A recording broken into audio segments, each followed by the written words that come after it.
Welcome to the Pitchwerks podcast. I'm Scott McTaggart. Over the last 20 years, I've been a sales rep, a marketer, a manager, an executive, a consultant, and an advisor. This show is designed to give you access to my list of contacts so that you can learn more about how to present your ideas at work and succeed in your career. Startups and salespeople, marketers and managers from the Epicast Network in Pittsburgh. It's the Pitchwerks podcast. And I said, if there's an interest in this content and people want to know more about this, they might as well get it from the source. Yeah. So that's one of the reasons I started the Future Grind podcast, because in my network, I know these people that are on the cutting edge of technology and are doing things that I truly believe are going to push forward the future of humanity, and their stories are being told incorrectly. Hey everybody, it's Scott. It's Wednesday and it's the Pitchwerks podcast. This week I've got Ryan O'Shea. He's coming to us from Grindhouse Wetware, but he's always associated with something cool. Ryan has a really hard pitch to give, and that was definitely the golden ticket in terms of getting him in here, because those of you that are out there, I don't know, trying to hustle copiers or whatever it is that you're doing, I guarantee you do not want to take the Pepsi challenge with Ryan. His pitch is harder than yours. He is talking to people about implantable technology and the line between people and their technology. And we're going to ask him basically, how does his mind work in terms of, explaining what he's working on? It's a really useful conversation. Before we do that, though, I'm going to ask you to engage with this fine program on social media, if only just because sometimes I get lonely. Look for us on LinkedIn, Twitter, Instagram, Facebook, all the places where you like to waste time. And I don't know, just give us a shout. I always appreciate it. And if there's something we can do for you, I want to hear about it. Hit us up on those channels and we'll get back with you. And especially if there's something in particular that you're looking for, we definitely want to hear it. Let's talk to Ryan. Let's learn a little bit of something about what may be the hardest pitch out there.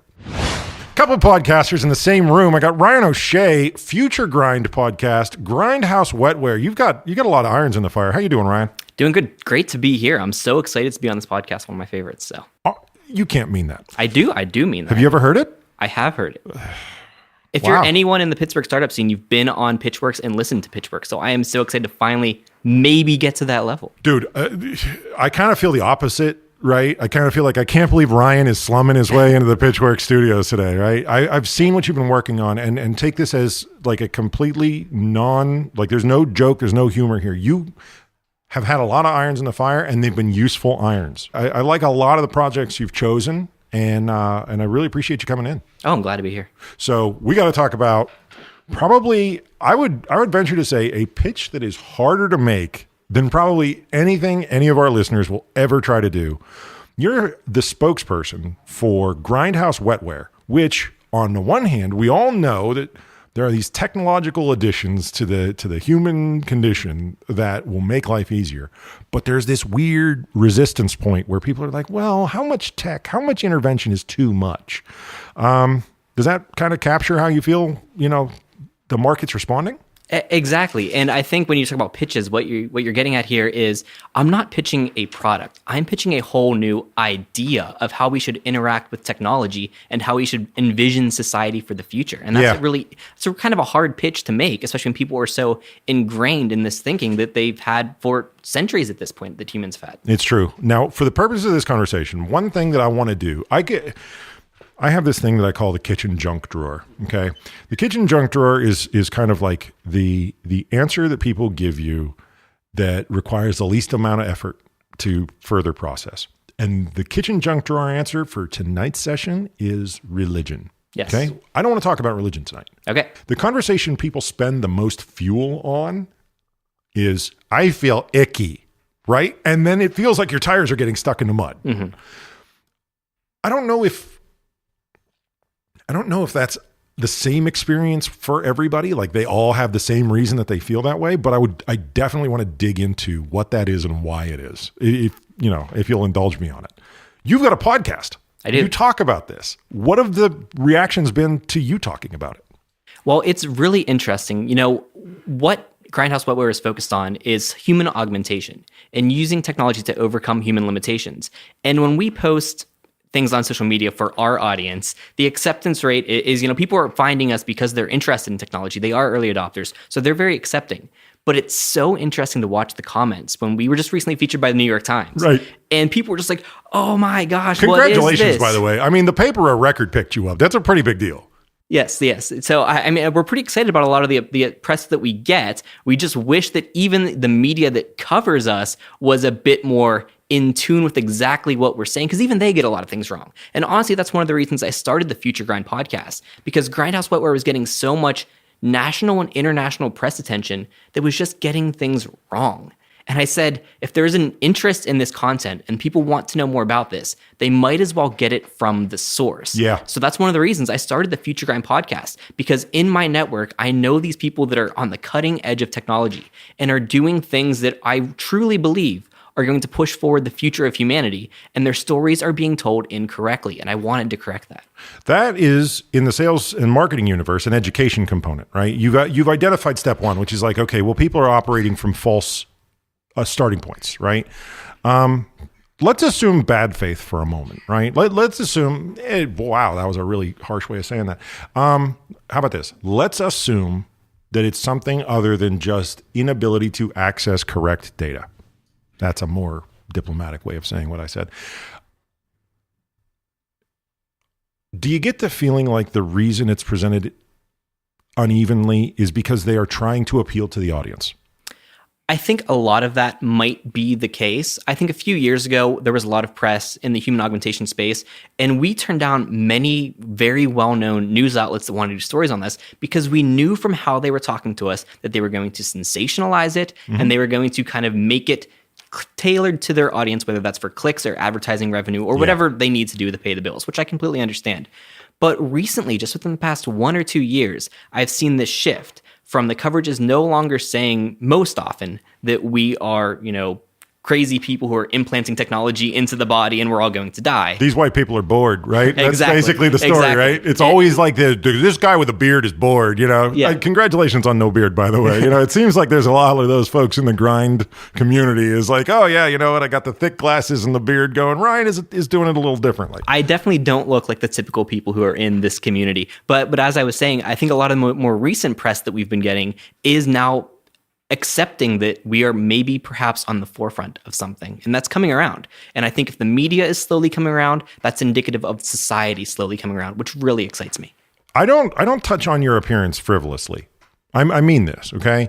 You look like the guy that they would hire, okay? And that says something, right? Whether we like it or we don't like it, that's, again, I'm going to set that aside. That's not helpful in getting to the crux of the conversation, right? There's a comedian making the rounds right now on Facebook he does a hilarious bit about having a throat tattoo, right? And he's like, everybody warned me and I didn't listen and I was too smart, whatever, right? There is definitely this bit that everyone either is aware of or thinks they can overcome about huge, irreversible decisions about how you choose to present yourself. And sometimes not irreversible. Let's talk John Fetterman for a second, who literally just, a couple of days ago took the lieutenant governor nomination here in Pennsylvania. Yeah. How many times have you seen John Fetterman in a suit? Yeah, he is definitely not the image of the role that he is going for, but he's doing it. He's what, 6'7", I think. He is a mountain of a man. He has that goatee going, like basically everything in the playbook for how you should look to be in the State House. He went the opposite direction, just from optics, right? And I'm not saying that I know enough people that are into this transhumanist grind kind of community. I don't know enough of them, but I do know that when people are going to get disruptive, disturbing, pushed out of their comfort zone, whatever type of news, they want it to come from someone who seems like it's a part of their tribe. Is that fair? Yeah, it is. And when you talk about the image of maybe the transhumanist community, there is a striking difference between traditional transhumanism, which are people who want to use technology to overcome biological limitations, and the biohacking / grinder community, which is the people who are actually today putting technology in their bodies. It does not surprise me that I don't have the nuance of this community down, because honestly, I am so far on the outside. When I make mistakes like that, you need to correct me, because I do want to know, right? At the bare bones, I will confess my bias, right? I don't see the pearl clutching as being useful. Like I don't understand why so many people get themselves whipped into like a Blade Runner, free Jack, sort of movie dystopia thing about these subjects. But that doesn't mean that the people who do feel that way are in some way stupid or wrong or whatever, right? There's valid concerns. Sure. But did we make the decision and then try to back up the decision? Or did we actually start from a clean slate and make a decision through a reasoned process? I think it's the first one. I think so too. They felt icky. And icky's what you have to overcome. As far as product development goes, tell me where you are there. Like, is this, if I wanted to buy some things from Grindhouse Wetware right now, what would that look like? So Grindhouse Wetware currently does not have products, meaning the implantable technology, on the market. The reason for that is there is no clear pathway to market for these devices. First of all, are they medical devices? Does the FDA have to regulate them? That is a huge question mark. And we've approached the FDA and we're not really getting a lot of feedback there because it doesn't seem like they even know at this point. So the fact of the matter, for most of our test implants and prototypes that we've done, we've gone the body modification route. So it feels like body mod. It feels like ornamentation and artistry. At this point, I would say it largely is. We're doing subdermal implants, which have been done in the body mod community for about 2 decades now, and we're adding technology to them. But we are quickly getting beyond that. We want to work with the human nervous system. We want to work with human organs. We ultimately want to work with the brain. At that point, no matter how well-trained a body modification artist is, and we work with legitimately the best in the world body modification artists. Right. These are people who are experts at their craft, who have pioneered this field. I'm not going to let them do work on my brain. We need to go the medical route at some point. Okay, but let's reset to zero. I'm not letting anyone touch my brain right now unless I have no other choices, right? Because I'm still worried about just life-saving brain surgery, right? So there's a gulf to jump just in that, right? These are conversations that come pre-weighted, right? With just a lot of meaning, right? You know what? My uncle died from somebody botching a brain surgery is not an outlandish thing to hear on the street. You could have that conversation. But I think we have to stop the bus because I think we missed one of the stops. Let's try to use like glossary classification for whatever, just to kind of make sure everybody is following us along for the ride. So when you're talking about this, it seems like implantables are a big part of your definition for what Grindhouse is working on. Is that fair, or is that just a generalization? Overall, Grindhouse is focused on augmentative technology. That could include external devices, wearables. It could include prosthetics. But more often than not, what we're talking about is implantable technology because we see that being the most useful going forward. Yeah. And it seems like the boundaries in this conversation not being clearly set from one person to another is actually adding to that sort of slippery conversation where, again, it feels like the wheels are in the mud. So, for example, I listened to the very first episode of Future Grind, which let's plug where that's at. That's futuregrind.org, if I'm correct. Yes. Okay. And you were speaking to Tim Cannon, who's the founder of Grindhouse. Yes. And he said something along the lines of, there's all these different kinds of mods, right? He's got different things, like a magnet can tell him where there's a magnetic field, right? So he's got one in his finger, and he's got an RFID chip, and those kinds of things.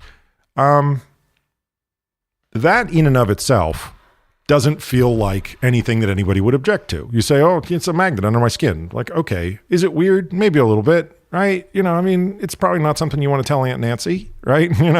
Hey, I'm going to get an RFID. That's how the NSA is going to track you. I'm telling you right now. That's exactly what we hear. So the one thing that I want to point out about that is the majority of people who lobby that complaint, that this is how the government will track you or control you, are doing it from a cell phone on Facebook. Right. So they're doing it from a device that is constantly logging their location, has a microphone and camera that can be activated, and is constantly tracking these things. But that line of the skin was broken seems to be where people start to have an issue. And again, my market research is me plus a few people I've had conversation with, plus listening to your show. If that is what I think it is, right, which is convenience plus, there's a cool factor, right? There's like a look how convenient it is. I can't ever forget it, like a wearable, right? then you really do kind of need people to get on board. Yes. Yeah, and I think a lot of that is psychological too, right? If you have a magnet implanted in your finger, getting sensory information from inside your body is, you can't articulate the difference between having that on the outside of your body, right? There's a psychological change there. It quite literally is a part of you. Right. So you know people who have a ceramic hip and they have a steel knee. It's probably not steel, it's probably aluminum, but you know, they have all these other different things. Maybe they have a pacemaker. They have how many other different things? I was offered screws when I broke my hand, right? And they're like, oh, we can set it or we can use screws.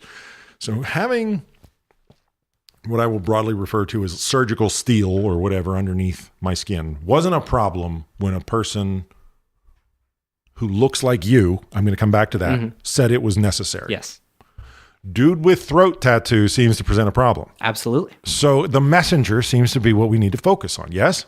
Yeah, there's this, I think, perhaps warranted, perhaps not, respect giving to trained medical doctors and academic institutions that are doing this research, in governmental agencies like the FDA who are passing these regulations. And perhaps that is warranted. I want to say that regulation is important. Medical doctors are experts at what they do. I trust them with my health. For so long, exactly. Right? Yeah, exactly. But that doesn't make them the definitive experts in the people who can say all about this field. Well, it's out of scope for them. Yes. Right. So if I'm an MD and you come and ask me about an RFID chip to hit a card reader outside the door, this is outside of my interest. I don't care. And it's actually against what they would want, because the first thing they learn in medical school is do no harm, right? Mm-hmm. And if you can get an implant that could maybe help you out in some intangible way, but could also severely hurt you, maybe kill you, they're going to tell you not to do that. Yeah, because it's about lowering your risk profile. Exactly. Yeah, that makes sense. They're not incentivized to help you be a better human. They're incentivized to help you, if you're somehow considered sick or disabled, to bring you up to normal. Or to educate you on what those risks are and then wash their hands when they watch you cross the line, right? Like, you can do this, but I'm telling you not to. But I think there is even a change in that happening. Yeah. Just on my way driving here, I received a Facebook message from a physician who found out what we were doing and reached out and wants to talk more. We're in constant contact with a cosmetic surgeon in Beverly Hills. Oh, come on. You very ruined my transition. Damn it. Oh, no. That's where I was going next, was boobs, man. Yeah. Because that there is a completely different topic.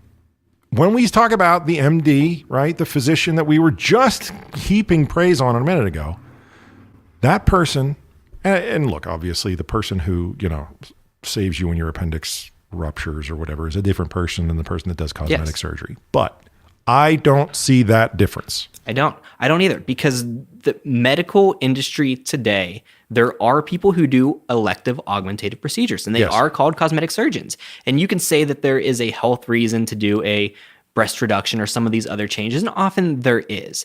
But in some of these cases, people are just going for the purpose of changing their aesthetic appearance. We're not talking about bad back because you've got, you need a breast reduction. I'm leaving that at the side of the road for the purpose of this conversation. I'm saying I had an A cup and I didn't feel good about myself, and someone made it bigger, made my breasts bigger.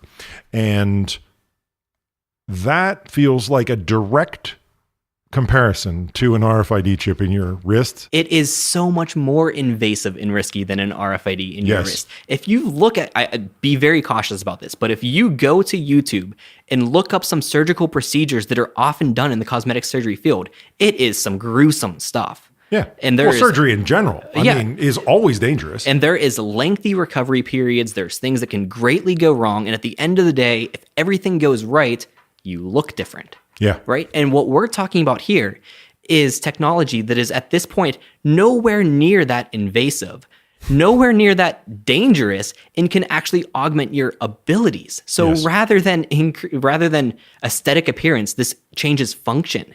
And there's still pushback against that. But again, a few decades ago, tattoos, piercings, cosmetic surgery, they were taboo.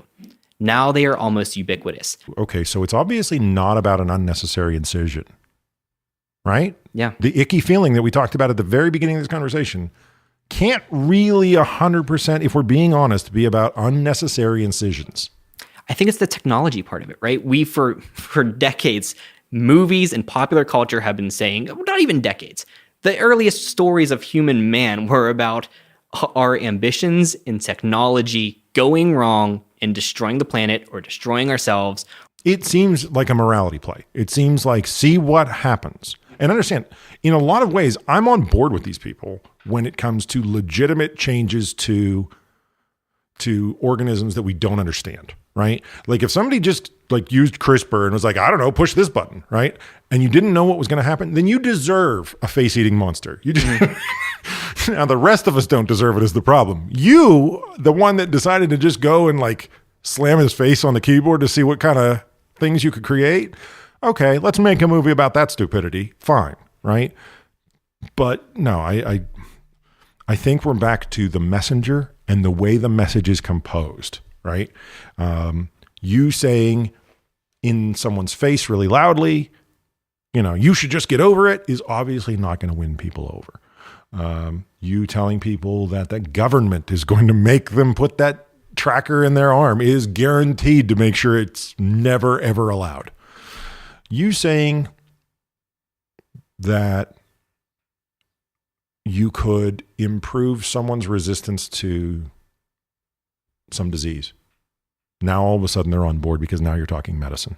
Yeah, we recently spun out another company from Grindhouse. This happened in the middle of last year. We spun out a company called Livestock Labs.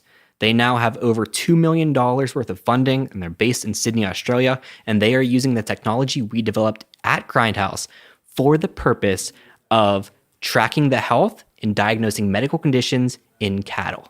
The farm industry is using that.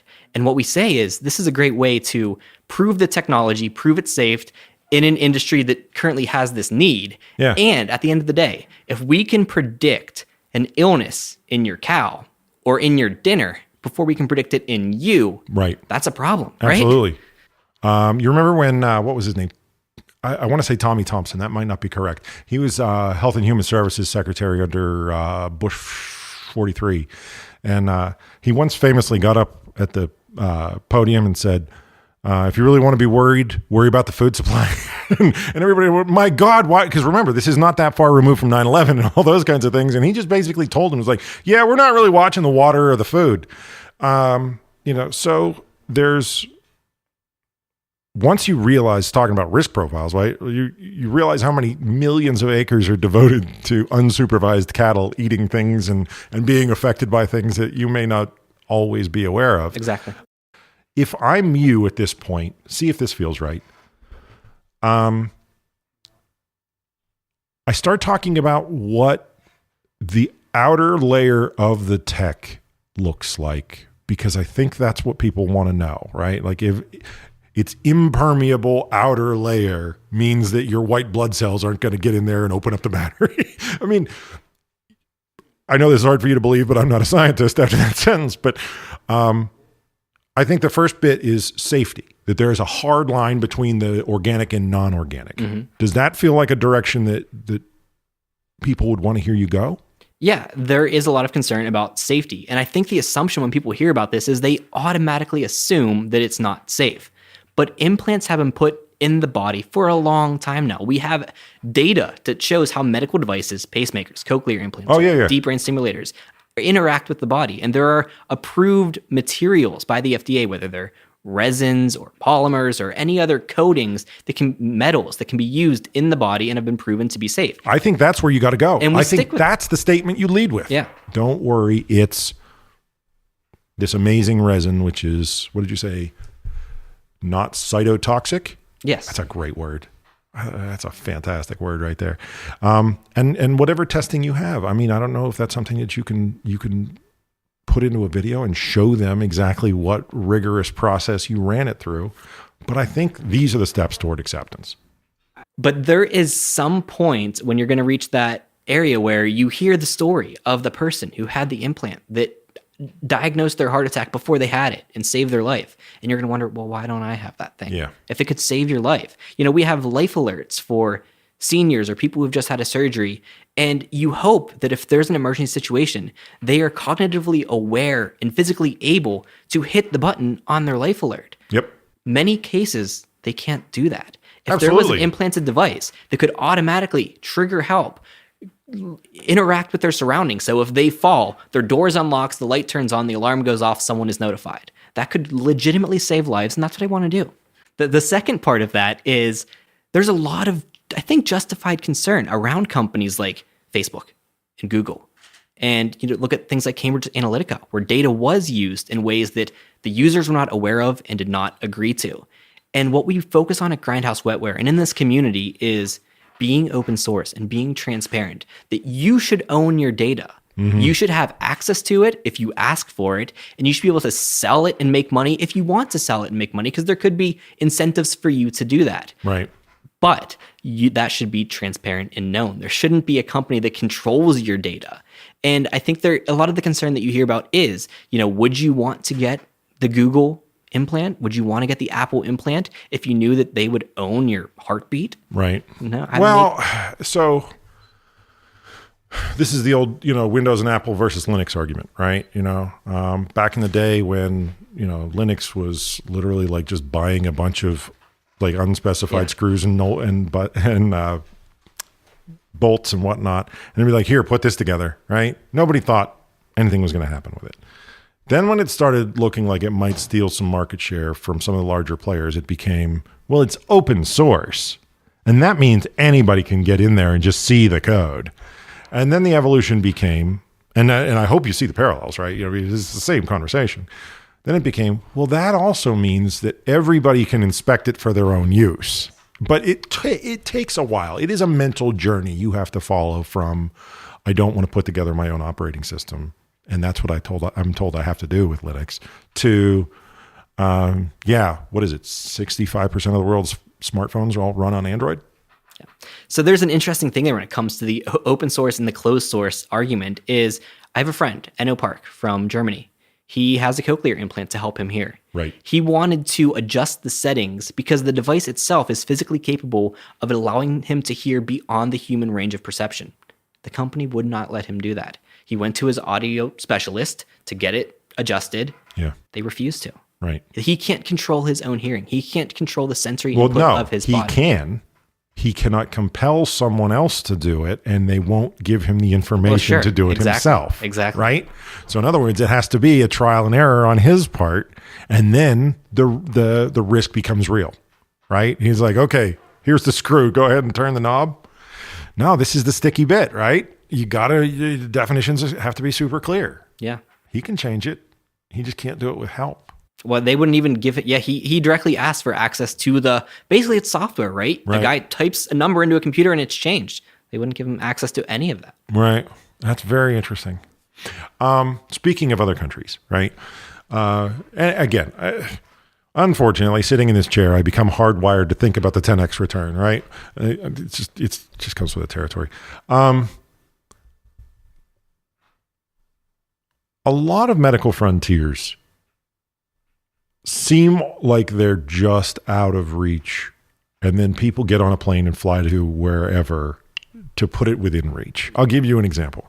There are how many different medical studies that say that stem cell spinal regeneration isn't quite ready for prime time. But that doesn't mean you can't buy it in Mexico. Are there places where they want to plant their flag and make transhumanism, implanted technology, the next step of evolution, make it their thing? One of the sources of funding for livestock labs is the Australian government. Yeah. So they are very interested in that space. And beyond that, I don't know if they're verbally saying that biohacking and transhumanism is the way to go, but there are, of course, countries that have more lax regulations on medical devices that many medical device companies go to get certification in other countries first and then bring it to America. Right. So that could be a route that we go. Not that we want to get around anything or do anything in some way. No, let's be very clear in what my intent is. I'm talking purely as like, if I were an investor, what would I be telling you to do? Yeah, so if going to a foreign country first is very likely to happen. But speaking on the investor point of view, we have been contacted. They've come to us, many of the large Silicon Valley investment firms that you might recognize. And we've had very great conversations with them. And they all, I think, agree that this is the future and they know it's going to be huge. What keeps them from actively participating in this industry is, I think, the lack of regulation. The fact that they No don't clear know rules. no rules of the game. Yeah. If they put in $1 billion to a company to develop some of this technology, and tomorrow the FDA said, no, can't do any of that. That whole business is now not a business. Yeah, then they lost $1 billion.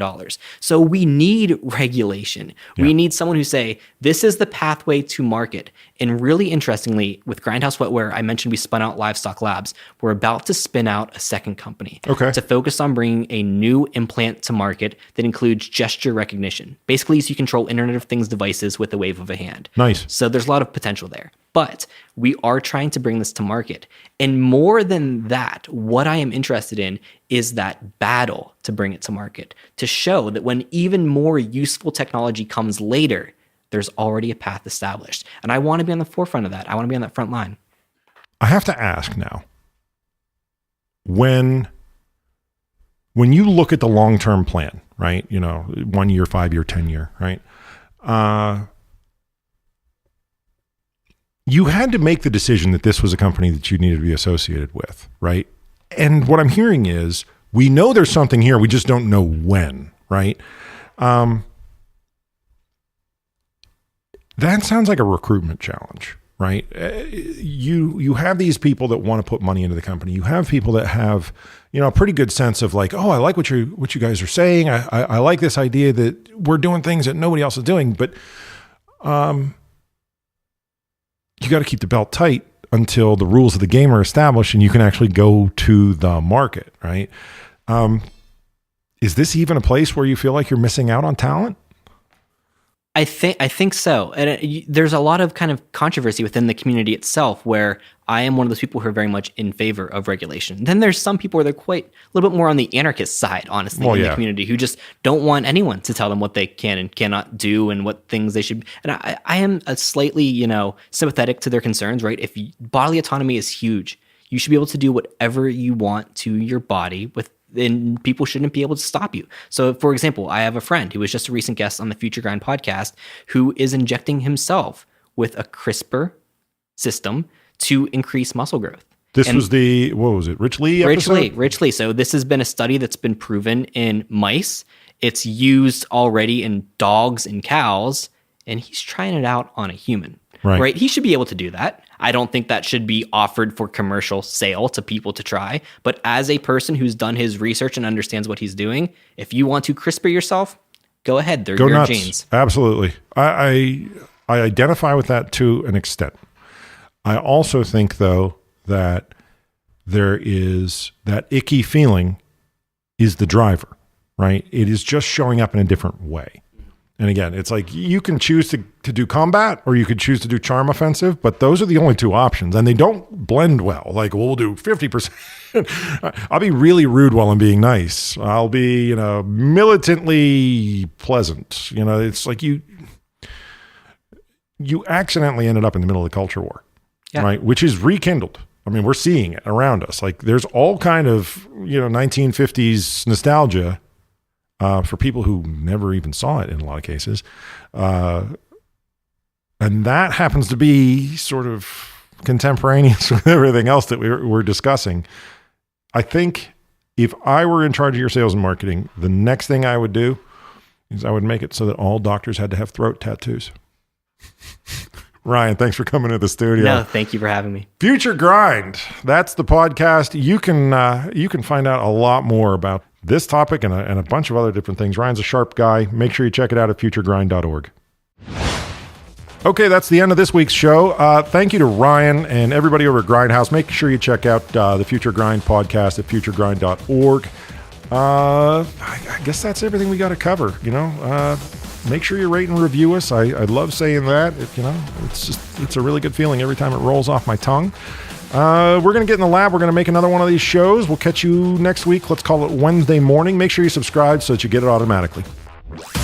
The Pitchwerks podcast comes to you from Pittsburgh, Pennsylvania, a production of the Epicast Network and McTaggart, LLC.